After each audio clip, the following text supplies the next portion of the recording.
Jamaica's economy is experiencing a shift in its credit dynamics from crowding out by the public sector to crowding in by the private sector.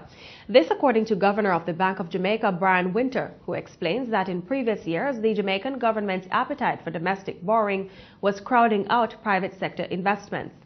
This shifted much of those investments towards government paper and away from productive activity.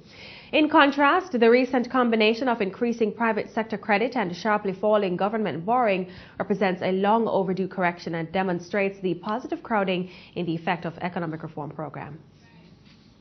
There was a welcome increase in the rate of credit expansion during the September quarter. Private sector credit increased by 7.8% over the 12 months to the end of September, and that compares to an increase of 4.5% over the 12 months to the end of June, the previous quarter. Simultaneously, ongoing fiscal consolidation by the government has sharply reduced the demand for domestic financing by the government.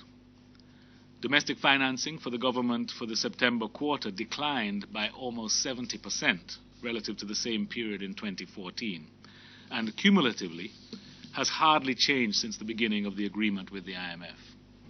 The Bank of Jamaica governor adds that a major boost to the crowding effect will occur with the payout of $62 million of maturing NDX bonds to bondholders in February next year. This is going to provide the banking system with additional liquidity to prompt further expansion in loans to the productive sector at what we anticipate will be even more affordable interest rates.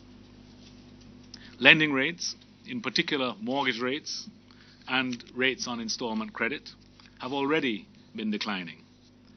But the decline so far has been at a pace that is slower than we would want to see.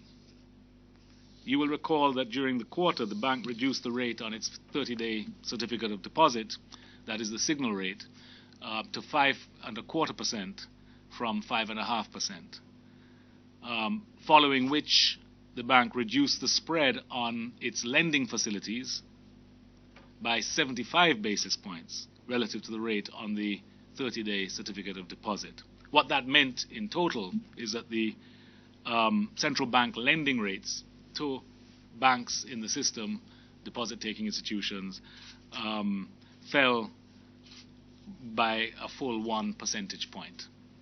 Mr. Winter says it is preferred that most of the upcoming liquidity injection flow into productive activity and into the stock market. He says the Bank of Jamaica expects more stakeholders in both the private and public sector to take advantage of the opportunity to issue debt and equity to finance projects or acquisitions.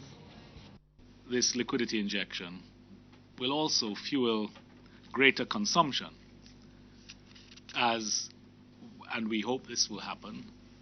It will be a good thing as some consumers seek to realize their dreams with a new car or a new home or some other borrowing transaction with their financial institution that helps them to address their needs or reduce or mitigate the impact of the difficult conditions that are being experienced by the average man in the street and woman.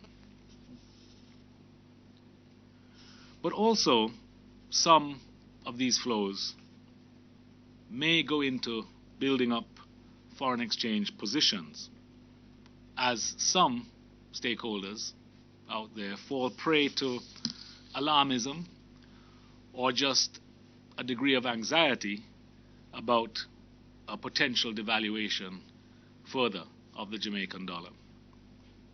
I'd like to say to those and to everybody, please rest assured that Bank of Jamaica has been carefully preparing for this event for some time. The Jamaican dollar is not any longer overvalued, and therefore it is less susceptible to unpredictable slippage.